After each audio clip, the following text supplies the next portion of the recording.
Tinnitus, ringing in the ears, it's usually caused because of a wheat and dairy intolerance. Again, it's those tubes.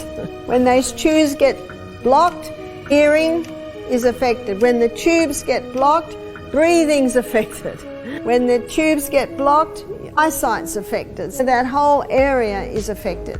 Now there is a way that you can clear out the sinuses because you stop the wheat and dairy, but there's still this thickness build up, and that is sniffing golden seal powder. So the easiest way to do it is get probably about 1/16 of a teaspoon, and the golden seal, remember what its nickname is, king of tonics to all mucous membranes, is also strong antimicrobial, antifungal, antibiotic herb, and that can clear out those sinuses. One lady started to do it and she said, "Barbara, I'm blowing green barley out of my nose." And when she told me that, I thought she might have drunk it and inhaled it, but then I realised, no, the golden seal's doing its job and she's blowing it out. Some people, when they blow that out, they think, oh no, I've got to take antibiotics.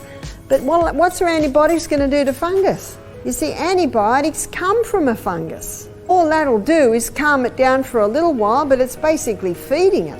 And if you don't blow it out, how else are you going to get it out?